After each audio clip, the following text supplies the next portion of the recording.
तब्बल 2 दशकानंतर ठाकरे बंधू एकत्र येताना पाहायला मिळत आहेत. आज त्यांचा संयुक्त वचननामा जाहीर होतोय. मात्र त्यापूर्वीच वरळीमधल्या एकंदरीत या 193 प्रभागामध्ये लढत चुरशीच्या पाहायला मिळत आहेत. चौरंगी लढत या प्रभागामध्ये पाहायला मिळत आहे. माझ्यासोबत राष्ट्रवादी काँग्रेस पार्टीच्या अजित पवार गटाचे उमेदवार अभिजित नागवेकर आहेत. सर, कसं बघताय निवडणुकीकडे? पहिल्यांदाच निवडणुकीला सामोरे जात आहे. पहिल्यांदाच निवडणूक करतो आहे, पण याच्या आधी मी बऱ्याच निवडणुकीला मदत करून माझ्या स्वतःच्या ओळखीने, माझ्या स्वतःच्या नेटवर्कनी बऱ्याच जणांना जिंकून दिलेलं आहे. आज मला राष्ट्रवादीने माझ्यावर विश्वास ठेवून मला उमेदवारी दिली आहे. ह्यापूर्वी मी बरेच पक्षात काम केलं होतं. ह्याच्यापूर्वीच्या पक्षात जो काम केलं होतं तिकडे मी त्यांच्या जे पक्षाने दिले नेतृत्व त्यांच्यासाठी काम केलं आणि त्यांना जिंकून आणून दिलेलं आहे. आताच राष्ट्रवादीने विश्वास ठेवून माझ्यावरती ही मला उमेदवारी दिली आहे आणि मला असं काय वाटतच नाही चुरशी बिरशी काय, की एवढे वर्ष करतच आलो आहे. ज्या पक्षात काम केलं ते पक्षात काही नसताना तिकडे उमेदवारी जिंकून दिलेत, तर आम्हीही जिंकणार. तुम्ही पूर्वाश्रमीचे मनसैनिक आहात. तुम्ही आता राष्ट्रवादीची उमेदवारी घेतली आहे. कसं काय जुळवून आणलं? काय नाही, राष्ट्रवादीला वाटलं की माझ्याकडे चांगला जनसंपर्क आहे. त्यांनी बोलले की बाबा काय करतोय तू, आमच्या पक्षातही गरज आहे, म्हणजे पक्षात जागा आहे खाली, तू येऊ शकतोस का? तर मी बोलू येतो. ठीक आहे. या मतदारसंघामध्ये तुम्ही फिरायला जाताय किंवा प्रचाराला जाताय, काय मुद्दे असतात, काय अनुभव आलाय एकंदरीत मतदारांशी संवाद साधताना? मतदारांशी संवाद साधताना एवढा बेकार अनुभव आलाय ना की बिचारे त्यांची परिस्थिती खूपच खराब आहे. त्यांच्याकडे पाण्याची समस्या आहे. आता पाणी गटार सगळे नगरसेवक येतात, गटार वटार पाणी असं बोललं जाते. नगरसेवक म्हटलं की गटार पाणी नळ, पण इथे पाणी एवढं दूषित येतं की ते सांगतात कळकळून की आम्ही इतके महिने झाले की पाणी गढूळ पाणी पितोय. रस्त्याची अवस्था अशी खराब आहे की चंद्र जसा दिसतो आपल्याला, आपण नासावर बघतो तसं रस्त्याचे इथे खड्डे पडलेले आहेत आणि त्यांच्या समस्या सुटतच नाहीयेत. त्यांनाही तेही कंटाळले आहेत तेच चेहरे बघून आणि ते काम करतच नाहीये.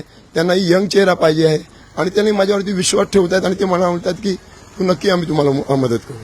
तुम्ही जुन्या प्रभादेवीच्या प्रभागातून एकंदरीत दिसताय, तुमचा प्रभाव तिथं जास्त दिसतोय. मात्र वरळी कोळीवाड्यामध्ये तुमच्या संदर्भात नाराजी आहे, असं का होत आहे? नाराजी असं मला तो कुठे ऐकायला नाही आलं. तुम्हाला ऐकायला आलं असेल तर वेगळी गोष्ट आहे.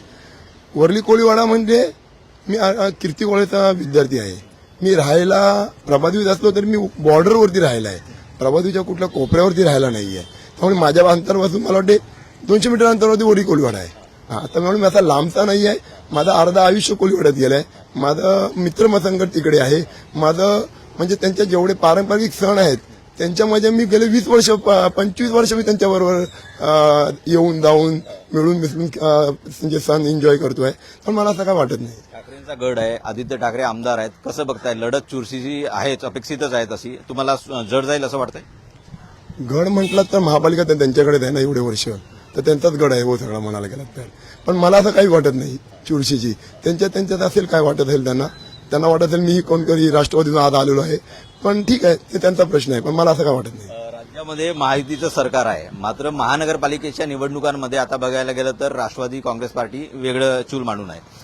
नवाब मलिक तुमचे अध्यक्ष आहेत प्रचाराचे किंवा एकंदरीत महानगरपालिका निवडणुकीचे. कसं बघताय? तुमचा महापौर होईल किंवा राष्ट्रवादीचाच महापौर होईल असं नवाब मलिक म्हणतात. काय आधार आहे त्याला? नवाब मलिक साहेब म्हणतायत तर ते पुरा महाराष्ट्राचं बघतात ना, मग त्यांना तेवढा कॉन्फिडन्स आहे. त्यांचं म्हणणं स्टेटमेंट असं आहे की महायुतीचा म्हणजेच आमच्या राष्ट्रवादीचाच महापौर मुंबई महानगरपालिकेवर बसेल असं त्यांचं म्हणणं आहे. कारण की दुसरीकडे बघायला गेलं तर ठाकरे बंधू म्हणतायत आमचा मराठी महापौर होईल, दुसरीकडे भाजप म्हणताय आमचा हिंदू महापौर होईल. अशा प्रकारची वल्गना येत आहेत, अशा प्रकारचे स्टेटमेंट येत आहेत. त्या पार्श्वभूमीवरती नवाब मलिकांचं हे स्टेटमेंट आहे.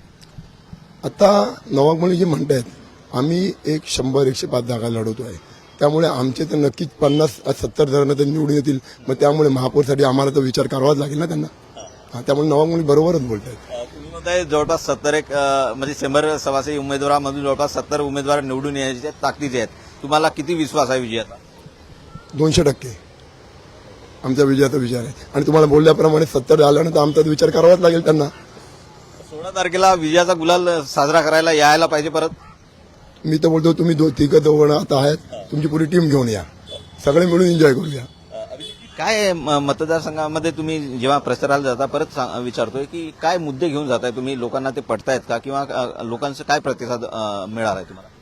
मी मुद्दे घेऊन जाण्यापेक्षा लोकांनीच सांगितलंय की आमची परिस्थिती एवढी खराब आहे आणि ते बघतायत आणि आम्हाला दाखवतात असे बाबा हे बघा इथे काय चाललंय. त्यामुळे त्यांचे विचार त्यांचे जे अडचणी आहेत ते सोडवायचे. त्यांना कोणतरी एक नवीन चेहरा हवा आहे आणि तो त्यांना मी दिसतोय त्या नवीन चेहऱ्यामध्ये आणि मी त्यांना पूर्ण पात्रतेमध्ये उतरेन असं मला वाटतंय. विजयाचा पूर्ण विश्वास आहे 200% त्याला. तर हे होते राष्ट्रवादी काँग्रेस पार्टीचे उमेदवार अभिजित नागवेकर. माझे सहकारी महेश चौगुले सोबत मी कुमार टेंबरे, महाराष्ट्र टाइम्स ऑनलाईन, मुंबई.